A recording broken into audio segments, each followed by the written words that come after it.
Hello, Bobby Walden again, Butte College Veterans Counselor. Today in our third part of our series, we're going to talk about how do you engage someone who may be having thoughts of suicide. This is really never a comfortable topic of really asking that question. It never really gets easier, but I think it's important. If you're having your gut is telling you that you have suspicions, try to be courageous and just ask directly, hey, are you having thoughts of suicide? Have you been thinking about killing yourself? I think the next direct way to ask the question is, do you have access to a firearm or do you have a means? It's really important. I think people who are suffering want help, and sometimes it's incumbent upon us to ask that person directly.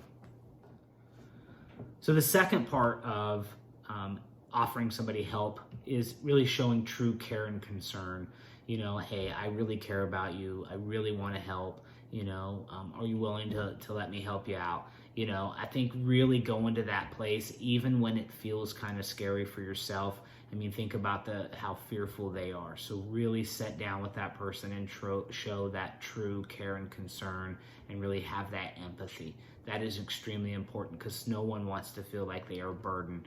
And I think if somebody's talking to us, it's important to be there for them and with them.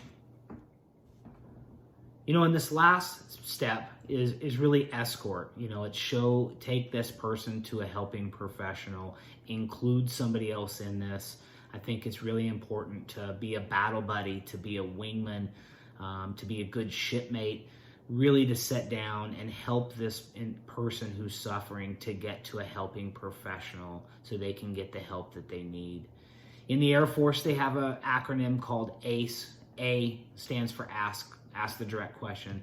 C stands for show care and support.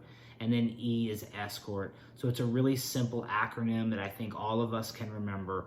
And when we're faced with a situation where we happen to encounter somebody who may be having thoughts of suicide, those would be the protocols or the action steps that I would encourage you to try to take to help this person out. So just to kind of recap what we've talked about so far in this series, one, we've just kind of given an overview of what suicide prevention is. We've talked a little bit about what are the warning signs and possible changes in behavior. Again, those are changes in thinking, changes in mood, and then changes in behavior. This part of the series, we talked about how to directly engage someone if they are having thoughts of suicide.